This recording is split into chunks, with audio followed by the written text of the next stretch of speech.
Hiroshi, जल्दी चलो बेटा। क्या मॉम, आप भी? हमारे पड़ोसियों से मिलने के लिए तुम्हें मेरे साथ आना चाहिए।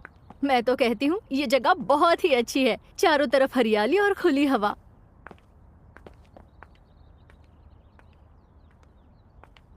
सुनिए मॉम, हमारे सामने का ये घर काफी अजीब लगता है। क्यों, क्या हुआ? यहाँ सिर्फ एक ही खिड़की है और वो भी कहाँ पर है? मैंने घर के चारों ओर देखा, दूसरी कोई खिड़की नहीं है। तुम भी ना हिरोशी, दूसरों के घरों के बारे में भला बुरा कहना सही नहीं है। लगता है वो घर पर नहीं है। जी कौन है?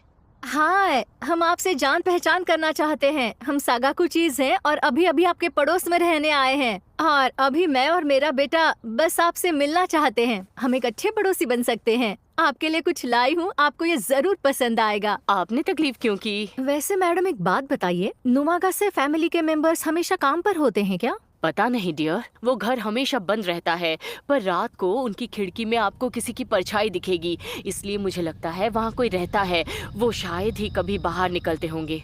मैंने सुना है सामने वाले घर में कोई 40-50 साल की औरत रहती है और वो दिखने में बहुत ही अजीब है। मेरे ख्याल से वो किसी वजह से लोगों से मिलना नहीं चाहती। क्या कहा? ये बताओ कि तुम अब तक उससे मिल नहीं पाई हो क्या? नहीं, मैंने कई बार बेल बजाई पर किसी ने दरवाजा ही नहीं खोला। मुझे तो लगता है कि मेरा खाके हो गया। अरे, इतनी जल्दी हो गया? हाँ, मुझे अपने कमरे की सफाई करनी है।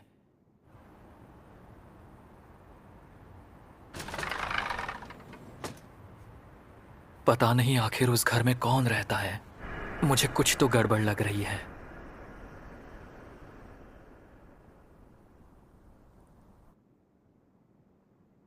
बच्चे, मेरे बच्चे, सुनो।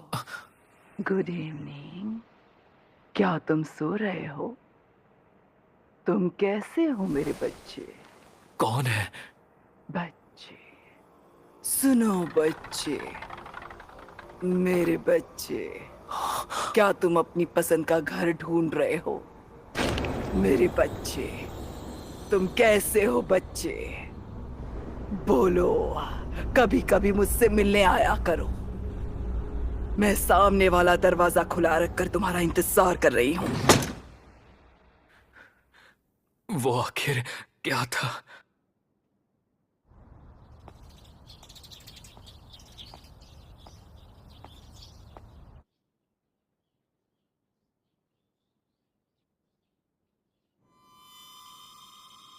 बच्चे, बच्चे, तुम कैसे हो मेरे बच्चे? क्या तुम सो रहे हो? मुझे अपना चेहरा दिखाओ। आज तुम मुझसे मिलने नहीं आए। मैं मिठाई लेकर तुम्हारा इंतजार कर रही थी। कोई बात नहीं, मैं खुद ही तुमसे मिलने आ जाऊंगी। मैं आ रही हूँ मेरे बच्चे। वो क्या था?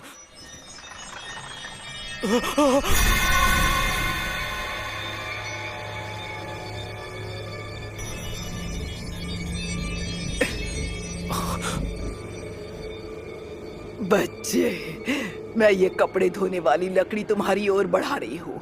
इसे तुम बिल्कुल कसकर पकड़ना, ठीक है? मैं इसके जरिए तुम्हारे पास आ जाऊंगी। क्या? दूर रहो मुझसे।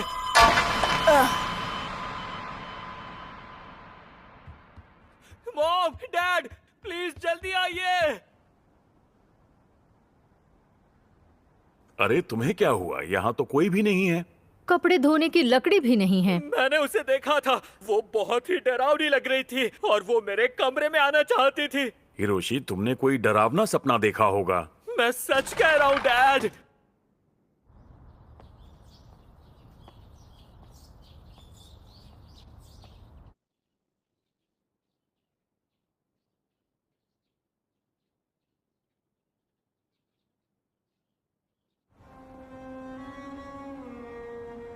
बच्चे, सुनो बच्चे, मेरे बच्चे, क्या तुम जाग गए? तुम कैसे हो मेरे बच्चे? अरे नहीं, मेरे बच्चे, तुम सो रहे हो? मुझे अपना चेहरा तो दिखाओ। बस थोड़ा इंतजार करो, मैं जल्दी ही तुम्हारे पास आऊंगी। मेरे बच्चे, अब हम ज्यादा दूर नहीं हैं, मेरे हाथ बस पहुंचने ही वाले हैं। मैं तुम्हारे पास जल्दी पहुंच जाऊंगी, बस थोड़ी ही देर। मैं तुम्हारी खिड़की पर दस्तक दूंगी। जब मैं आऊंगी तब खिड़की जरूर खोलना। वो अभी भी बहुत दूर है, मेरे हाथ नहीं पहुंच पा रहे हैं। बस थोड़ा इंतजार करो, मुझे ज्यादा देर नहीं लगेगी, मैं जल्दी वहां पहुंच जाऊंगी।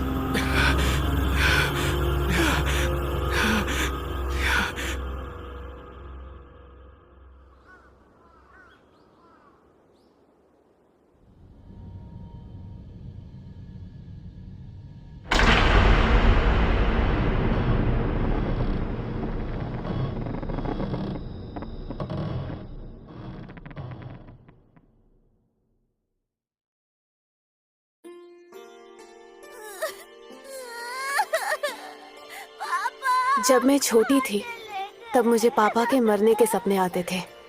अरे मेरी प्यारी बच्ची, पापा को कुछ नहीं होगा। रिको, पर अभी तक इस फिक्र ने मेरा पीछा नहीं छोड़ा है। अगर मुझे किसी बात से सबसे ज्यादा डर लगता है तो वो है मेरे पापा की मौत।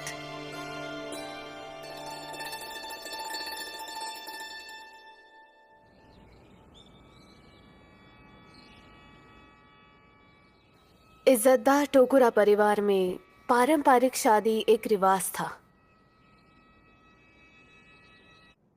मॉम, डैड, दादाजी, दादी जी, मुझे इस परिवार का हिस्सा बनाने के लिए थैंक यू।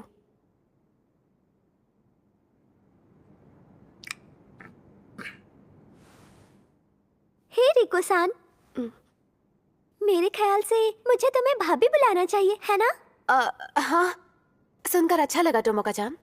मेरे पति माकोटो मुझसे शादी करने के लिए अपने परिवार के खिलाफ जाने के लिए तैयार थे। तुम अपना दिल छोटा मत करो रिको, एक ना एक दिन वो मान ही जाएंगे। हाँ। ओ, ये मेरे दादाजी और दादी जी हैं। ये दोनों बहुत बूढ़े हैं ना, इसलिए शादी में नहीं आ पाए। दादाजी, दादी, जरा देखिए तो कौन आया है। मेरी वाइफ रिको। आपसे मिलकर खुशी हुई।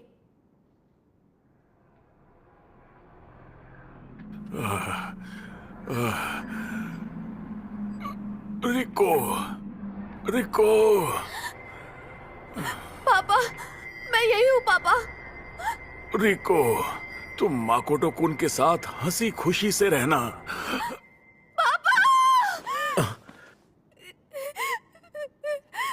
तुमने फिर से वही सपना देखा है ना? I'm so sorry। फिर से वही सपना आया। कोई बात नहीं, चलो अब सो जाओ, सो जाओ। ओह, सच में टोमोका? पर मॉम, ऐसे भी कोई बात नहीं थी। आप लोग हंसना बंद करो, मेरा मजाक तो मत उड़ाओ। मुझे तो लगता है ये घर बहुत बड़ा है।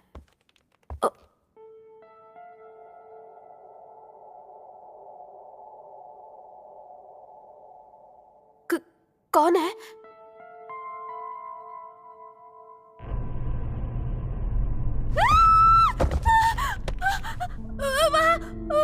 वहाँ भूत है। अरे वो भूत नहीं है बाबा। तो फिर वो कौन थे? मुझे लगता है वो तुम्हारे ग्रेट ग्रैंड पेरेंट्स थे। देखो, मुझे पूरा यकीन है जिसे तुम भूत समझ रही हो, दरअसल वो मेरी दादी की दादी हैं। तुम्हें गलतफहमी हुई है। दादी की दादी? वो अभी तक जिंदा है? और कितने साल की है वो? वो 125 साल की हैं। 125 साल की? क्या वो सच में इतने साल से जिंदा है? देखो, मुझे नहीं लगता कि तुम उनसे मिली हो, पर मेरी ग्रेट आंट और अंकल यहीं पर रहते हैं। तुमने शायद उनको देखा होगा। वो दोनों धुंधले हो गए हैं और यहाँ से चले जाने के कगार पर हैं, पर वो तुम्हें यहाँ पर दिखाई दे जाएंगे। चले जाने की कगार पर है? मेरे परदादा और उनकी मॉम भी यहाँ आसपास हुआ करती थी, लेकिन वो दोनों पूरी तरह से गायब हो गए हैं। ये तुम क्या बोल रहे हो? वो गायब क्यों हो गए? क्योंकि वो सिर्फ उनकी आफ्टर इमेज थी।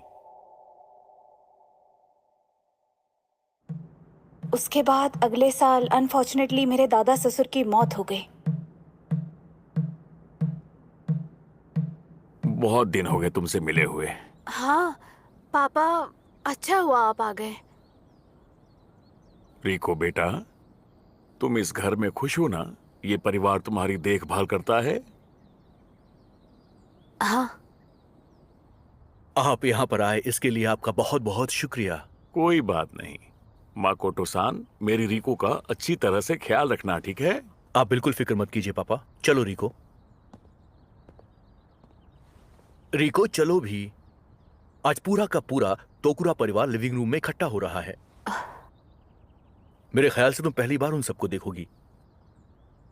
मेरे पिताजी ryuzo का फ्यूनरल अच्छी तरह से आगे बढ़ रहा है, इसलिए अब वक्त आ गया है शुरुआत करने का। दोस्तों, ryuzo के बारे में एक साथ तहे दिल से सोचिए और अपनी पूरी शक्ति से उनके बारे में सोचिए। भले ही उनका अंतिम संस्कार हो गया हो, पर अपने परिवार की विल पावर से ryuzo हमारे सामने ऐसे दिखाई देंगे जैसे वो जिंदा हो। दोस्तों सोचो, पूरी शक्ति के साथ सोचो। पिताजी वो जिंदा हो गए। पिताजी, पिताजी, पिताजी, पिताजी।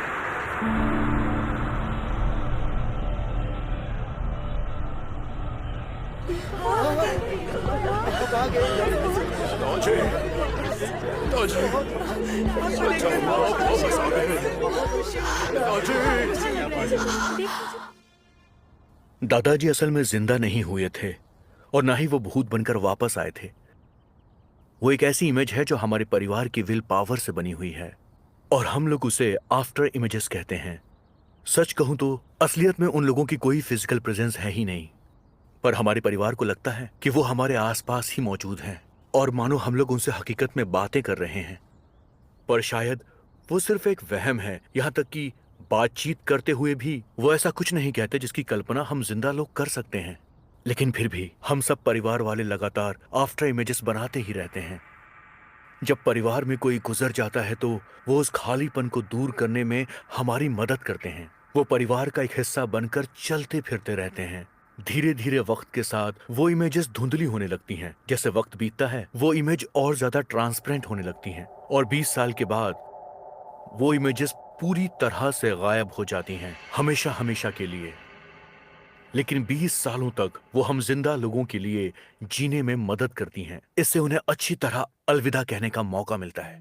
मेरी 125 साल की उम्र की दादी पिछले 20 सालों से आफ्टर इमेज बनकर हमारे साथ में हैं। शायद वो जल्दी गायब हो जाएंगी, लेकिन इस बात पर मैं और मेरे डैड या फिर मेरी दादी अब ज्यादा ध्यान नहीं देते हैं। और ऐसा इसलिए हुआ क्योंकि सिचुएशन को समझने और उन्हें अलविदा कहने के लिए हमारे पास पूरे 22 साल थे। सुनो मकाटो-सान, एक बात बताओ, किसी दिन अगर मेरे पापा गुजर गए तो क्या हम उनकी आफ्टर इमेज बना सकते हैं? मुझे लगा था कि तुम मुझसे ये पूछोगी। मैं समझ सकता हूं कि आखिर तुम अपने परिवार की आफ्टर इमेज क्यों चाहती हो। ये तुम क्या कह रहे हो माकोतो? तुम ऐसा सोच भी कैसे सकते हो? माकोटो रिको-सान के पापा की आफ्टर इमेज बनाने का मतलब तुम्हें पता भी है? नहीं, ये बिल्कुल भी नहीं हो सकता। I am sorry. मेरा ये पूछना गलत था। ऐसा बेहुदा सवाल पूछने के लिए प्लीज मुझे माफ कर दो।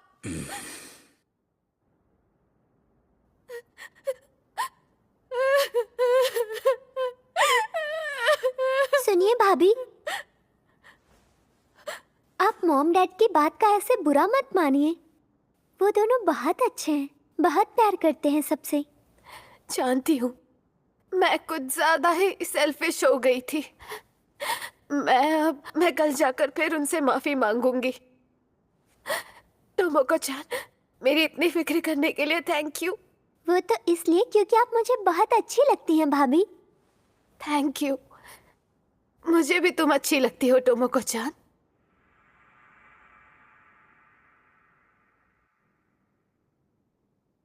सुनो, टोमोको-चान के बारे में लगता है तुम समझ गई हो। टोमोका-चान भी एक आफ्टर इमेज ही है।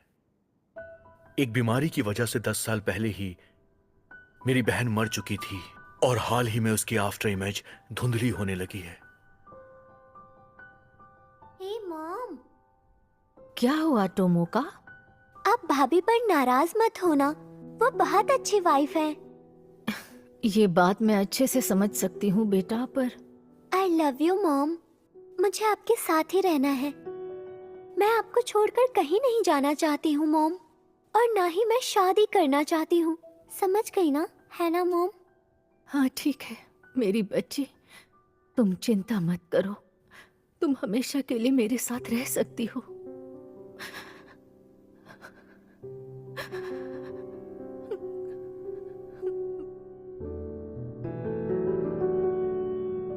कुछ महीने गुजर गए और उसकी परदादी, उसके आंटी और अंकल सब गायब हो गए। अब उसके ग्रैंड पेरेंट्स की परछाई भी धुंधली होने लगी थी। दूसरे दिन हमारे परिवार में एक और फ्यूनरल था और आफ्टर इमेज बनाने की सेरेमनी में मैंने भी हिस्सा लिया था।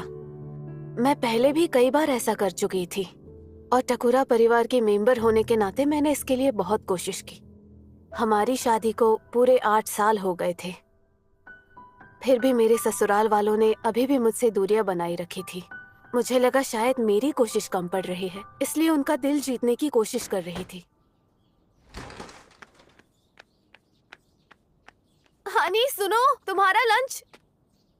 माकोतो-सा, हे, मुझे तो लगा था कि हम स्टेशन पर मिलेंगे। पर मैं तुमसे जल्दी मिलना चाहती थी।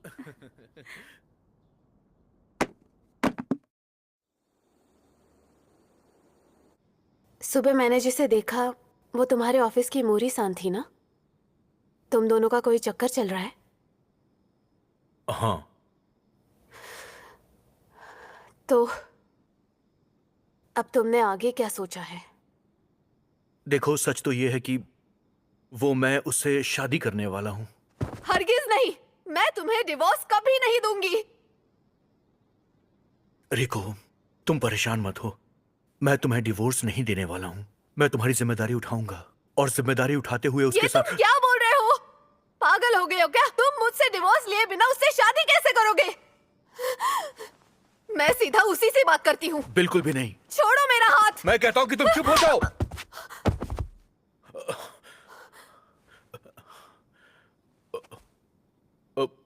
I'm sorry RIICO. I'm sorry कि मैंने तुम्हें ये सब कुछ बताया नहीं। मुझे माफ कर दो। क्या? आज से तकरीबन 10 साल पहले की बात है। हम दोनों की तब शादी नहीं हुई थी और हमारी एंगेजमेंट से एक दिन पहले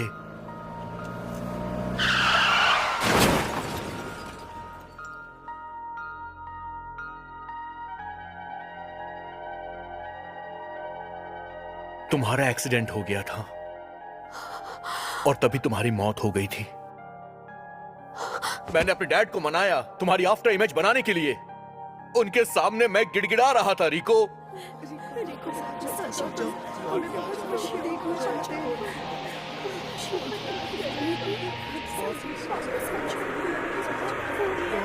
रिको!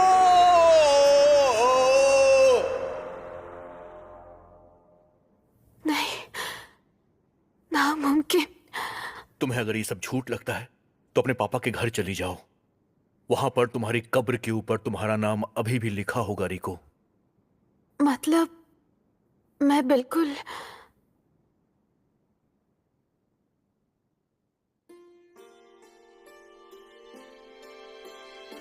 मैं एक आफ्टर इमेज हूं। 10 साल बाद मैं चली जाऊंगी। अजीब बात है, लगा जैसे मेरे कंधों से कोई बोझ उतर गया। अगले दिन मैंने टोकुरा का घर छोड़ दिया। भाभी, आप कहाँ जा रही हैं? मैंने अपनी ननन से बहुत बार माफी मांगी और फिर उसे अलविदा कह दिया। पुरानी बातें सोचती हूँ तो लगता है वो अपनी बीवी के बारे में क्या सोचता होगा, जो अपने पापा के मौत के सपने देखकर रोती थी। क्या मैं कभी उसकी मौत का सपना देखकर रोई होंगी। मुझे लगता है मुझे उससे भी माफी मांग लेनी चाहिए। मेरे गायब होने से 10 साल पहले मैं सोच रही थी मैं या मेरे डैड पहले कौन जाएगा। रिको, अरे क्या हुआ बेटा? पापा, मैं घर आ गई।